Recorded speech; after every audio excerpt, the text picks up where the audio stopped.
la rubrique vie étudiante de Community. Aujourd'hui, on va vous apprendre comment organiser vos fiches.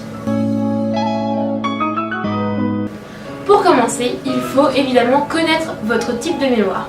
Il en existe deux grandes, la mémoire visuelle ou la mémoire auditive. Donc forcément, si vous avez la mémoire auditive, on vous conseillera d'écouter en cours et de porter attention aux voix des professeurs. Cependant, si vous avez une mémoire visuelle, faites-vous des fiches avec des couleurs, avec des typos différentes et surtout, regardez bien au tableau ce qui se passe.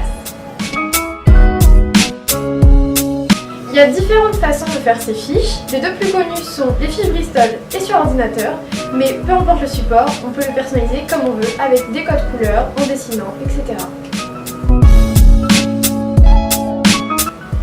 Il faut savoir que vous n'avez pas forcément besoin d'apprendre votre cours par cœur.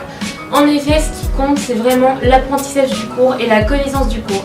Il faut vraiment que vous l'ayez assimilé et que vous l'ayez compris avant de pouvoir faire des exercices d'application par exemple. Lorsque vous relisez votre cours, il est important de surligner les mots-clés principaux. Comme ça, vous pouvez avoir la hiérarchie du cours et ainsi retranscrire les mots-clés principaux sur votre brouillon de DS. L'apprentissage commence bien avant les fiches et la relecture du cours. En effet, pendant le cours, vous devez avoir une attitude vraiment réceptive pour comprendre, pour apprendre, mais aussi écouter ce qui est dit. Et ainsi, vous retiendrez bien plus facilement que si vous n'écoutez pas. Et ensuite, vous serez face à un cours que vous ne connaissez pas du tout.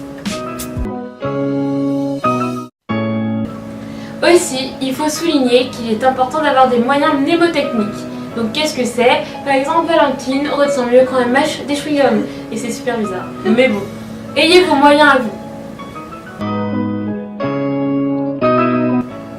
La technique des codes couleurs est vraiment importante. Elle vous permet de retenir les grands titres et aussi les dates, mais aussi les mots-clés principaux. Nous allons vous expliquer un moyen hors du commun de faire une fiche. Alors il s'agit simplement de dessiner un arbre. Oui, un arbre.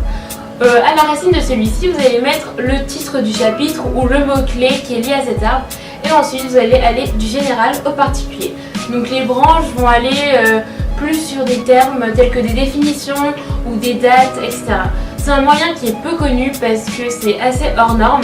Mais si vous avez une mémoire visuelle, cela peut être adapté à vous et à vos attentes. Personnellement, j'ai fait mes fiches sur Word avec les codes couleurs. Et aussi, je l'imprime pour l'avoir avec moi partout. Pour moi, j'ai commencé à faire mes fiches sur fiche Bristol et ça m'a vite énervée parce que avoir 100 000 fiches quand t'as un cours de 30 pages, c'est nul. Du coup, j'ai fait des fiches sur Word actuellement et maximum 5 pages. On espère que ça vous aura plu. On espère aussi que vous saurez faire des fiches et abonnez-vous, mettez des pouces bleus et suivez-nous sur tous nos réseaux sociaux.